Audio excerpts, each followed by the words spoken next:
వసుమతిదేవి గారు మాట్లాడతారు. వారు ఇక్కడ పుట్టపర్తికి వచ్చిన వాళ్ళందరికీ తెలుస్తారు, ఎందుకంటే తప్పకుండా అందరూ భోజనం చేయడానికి క్యాంటీన్కి వెళ్ళాలి. మీ అందరికీ ఆవిడ తెలిసే ఉంటారు. చాలమ్మ గారు, వసుమతి గారు, వీళ్ళిద్దరిని మీరు అక్కడ చూస్తూ ఉంటారు. వసుమతి గారి గురించి స్వామి ఒక మాట అన్నారు. వసుమతి గారికి బస్సు మెస్సు తప్ప ఇంకేమీ తెలియదు అన్నారు స్వామి. అంటే స్వామి ఎంత గొప్పగా చెప్పారో ఆలోచించండి. ఆవిడ ఎప్పుడు క్యాంటీన్లో ఉంటారు, లేకపోతే బస్సులో ప్రయాణం చేస్తూ ఉంటారు. ఎప్పుడు బస్సుల్లో రైళ్లలో తిరుగుతూ ఉండేవారు. మా వారు కూడా వెళ్ళేవారు కాబట్టి ఈ సంగతి నాకు ఈ విషయం తెలిసింది. తర్వాత అంతర్జాతీయ జాతీయ సదస్సుల్లో కూడా వారు చాలా వాటిల్లో పాల్గొన్నారు. తర్వాత బాల వికాస్ గురువుగా ఉండేవారు. ఆవిడ చాలా కాలం నుంచి పుట్టపర్తిలో ఉంటున్నారు. ఎన్నో షాక్స్ తిన్నారు, ఎన్నో ఛాలెంజెస్ ఆవిడ ఫేస్ చేశారు. అయినా కూడా చెక్కు చెదరని భక్తి అనమాట స్వామి పట్ల ఆవిడకి. ఆ భక్తితో ఆవిడ ఆ క్యాంటీన్లోనే సేవ చేసుకుంటూ ఉన్నారు. అలాంటి ఆవిడని ఎంతో ఐడియల్ డివోటీ అనొచ్చు, ideal women, ideal lady, ideal mother, ఎన్నైనా చెప్పచ్చు వారి గురించి. నాకు పెద్దలుగా కొన్ని సలహాలు ఇస్తూ గైడ్ కూడా చేస్తూ ఉంటారు. మీ ఇద్దరు కూడా చాలా ఫ్రెండ్స్గా క్లోజ్గా ఉంటాం.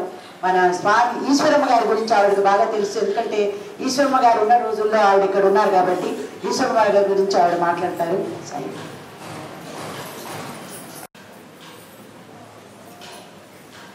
భగవాన్ సత్యసాయి మాత దివ్య చరణార్విందలకు నా ప్రణాళికను సమర్పించుకుంటూ ఇచ్చట సమావేశమైన మన మాతృమూర్తి అందరూ కూడా నా హృదయపూర్వక వందనాలు. సోదరులందరికీ నా హృదయపూర్వక నమస్కారాలు.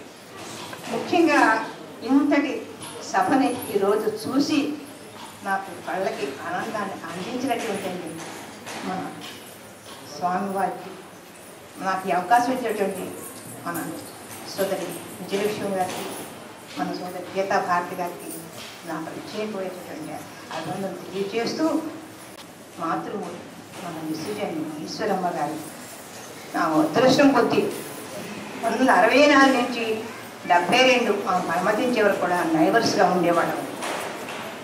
అసలు స్త్రీకి చాలా క్రిటికల్ పోస్ట్ అండి స్త్రీది.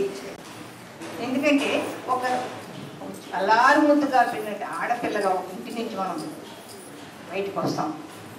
వివాహం అయిన తర్వాత ఒక మనం ఆ ఇంటికి కోడలుగా, ఒక భర్తకు భార్యగా, సతీమణిగా ఇలా పాత్రలు పోషించుకుంటూ మనకు బిడ్డ వివాహం అయిన తర్వాత మనం కూడా అత్తగారులుగా, మళ్ళా మన బిడ్డలకి పుట్టిన తర్వాత అమ్మమ్మగా, బామ్మగా ఎన్నో రకాల పాత్రలు మనం స్త్రీ పోషించవలసి వస్తుంది.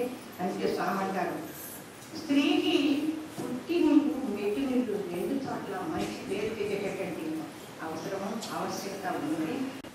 ఈరోజు ఇక్కడ నేను నిలబడి ఈ 2 విషయాలు మాట్లాడగలుగుతున్నాను అంటే ఇది మన మాతృమూర్తి విశ్వజన్ని మన ఈశ్వరమ్మ గారి యొక్క అనుగ్రహ ఆశీస్సులు అని నేను చెప్పగలుగుతాను. ఎందుకంటారా, ప్రతి చిన్న పని ఆమెకి మాకు స్వయంగా నేర్పి ఎంతో నైపుణ్యంగా అమ్మ పాప అందరినీ ఆమె ప్రేమ, ఆమె ఆదరణ చూస్తే ఈరోజు నిజంగా స్వామి ఆమె ఎన్నుకున్నారు అని చెప్పక తప్పదండి. ఎందుకంటారా, ఎంత ఆప్యాయత అంటే ఒక భగవంతుని అనే విషయం కూడా ఆమె ఎప్పుడు కూడా మనసులో ఉంచుకునేవాడు. మాతో చనువుగా మన ఇంటి తల్లి ఎలా ఉంటారో అలానే ఉంటూ మమ్మల్ని చక్కగా తీర్చిదిద్దుకున్నారు.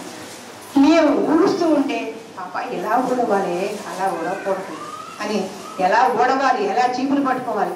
ఇప్పుడు మన సేవదల వాళ్ళందరూ కూడా చాలా అదృష్టవంతులండి. ఎందుకంటే ఆ రోజుల్లో ఉన్న సేవలు ఇప్పుడు ఇక్కడ లేవు మన ప్రశాంత నెలలో. అప్పుడు ఇక్కడ చిన్న హాస్పిటల్ కన్స్ట్రక్షన్ జరుగుతూ ఉన్నాం. మేమంతా సేవ చేస్తున్నాం. అమ్మగారు కూడా అక్కడ కూర్చుని ఉన్నారు. మేము ఇటుక ఇసుకలు అందిస్తుంటే ఆమె కూడా లేచి అమ్మగారు కూడా ఒక ఇసుక ఇటుక అందడం మొదలుపెట్టారు. అప్పుడు మేమన్నాం, ఎందుకమ్మా మీరు కూర్చోండి, మీరెందుకు, మేము మాకు గైడ్ చేయండి అంటే అమ్మగారు అనేవారు, ఏం పాప అంత స్వార్థమా, నేను తరించొద్దా, మీరు ఒకరే తరించాలా అని. అప్పుడు మేమనేవాడు, అమ్మ అదేంటమ్మా, భగవంతుని ప్రసాదించిన మీకు కూడా తరింపు గురించి ఆలోచన ఎందుకు, అలా కాదండి, లేదు లేదు. అలాంటి అమ్మగారే సేవ కోసం తపన పడినప్పుడు మనం సేవ కోసం ఎంత తపన పడాలో ఒక్కసారి ఈ యువతులందరూ కూడా ఆలోచించుకోమన్న రిక్వెస్ట్ అండి. స్వామి కూడా 1964 నుంచి నేను స్వయంగా ప్రశాంతంలో సేవ చేసే అవకాశాన్ని స్వామి నాకు కలిగించారు. అప్పట్లో ఈ సేవాదళం ఈ ఆర్గనైజేషన్ మనకి ఏమి లేవు. ఇండివిజువల్ మనం పర్సనల్గా రావడం, సేవ చేసుకోవడం, వెళ్ళిపోవడం. ప్రతిసారి వచ్చినప్పుడల్లా కూడా స్వామి సెలెక్ట్ చేసుకునేవారు. అప్పుడు చెప్పేవారు స్వామి, నీకు అనుకుంటున్నారు ఎందుకు ఈ సాయిబాబా మనందరినీ ఇక్కడ నలకొట్టు చేయిస్తున్నాడు అని. కాదు బంగారు, నేను కూలి వాళ్ళతో సేవ చేయించుకోగలను, మీరు కర్మ ద్వారా తరింప చేయాలి అనే ఉద్దేశంతో ఈ అవతారం వచ్చింది. అందువల్ల నేను కూలి వాళ్ళతో చేయించుకోను, కర్మ ద్వారా మనం తరింప చేయడానికి వచ్చాను అని చెప్పి స్వామి చెప్పారు. అందువల్ల స్వామి మనతో ఈ సేవలు చేయించుకుంటున్నారు కానీ అనవచ్చు. అలాగే అమ్మగారు కూడా ప్రతి చిన్న విషయం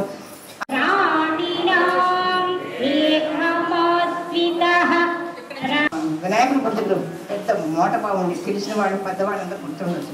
ఆ బావి దగ్గర ఎవరైనా నీడకు వస్తే గబగబా వెళ్ళిపోయి అమ్మ వాళ్ళు బింగి భుజాన్ని ఎత్తి వాళ్ళకి సహాయం చేసి ఆ బావిలో నుంచి ఆడకు కూడా అది నూనె తోడుకోవడానికి సహకరించి ఎంతో ఎప్పటికీ ఎవరెవరికి ఉపయోగపడాలా అనేటువంటి తపనతో ఆమె చాలా పిల్లలు ఎవరైనా బిడ్డలు పాపం హాస్పిటల్కి తీసుకెళ్ళడానికి ఎత్తుకొస్తుంది ఆమె వాళ్ళ దగ్గర నుంచి వాళ్ళు తీసుకుని ఆమె కూడా ఆమె పిల్లల్ని నెమ్మడి పెట్టుకుని వెళ్ళి హాస్పిటల్ మీకు ఎందుకమ్మా వాటికి అదే పాప ఇక్కడ సరైనటువంటి వైద్యమే లేదు కదా పాపం ఆ బిడ్డలకి ఏంటో మరి సాయిబాబా హాస్పిటలే సరిగ్గా పట్టించలేదు అనేవారు. నిజంగా ఈ రోజున మన సూపర్ స్పెషాలిటీ హాస్పిటల్ చూస్తే అమ్మగారు పడిన తపన అమ్మగారి సంకల్పమే అనేది నాకు చాలా గర్వంగా ఉంటుంది. అందువల్ల ఒక్కసారి మన ఈశ్వరమ్మ గారు మన అందరం ఇలాంటి మాతృమూర్తిని విశ్వజనని అందించినటువంటి మాతృమూర్తి ఈశ్వరమ్మ గారికి సత్యసాయి మాతకు నా యొక్క హృదయపూర్వక వందనాలు తెలియజేసుకుంటూ ఇంత కనుల వైభవాన్ని చూసేటట్టు ఆ యొక్క అవకాశాన్ని ఇచ్చిన మా వదిన గారు గీతాభారతి గారికి నా ప్రత్యేకటువంటి థ్యాంక్స్ అందిస్తూ మీ అందరికీ సెలవు తీసుకుంటున్నాను. మీరు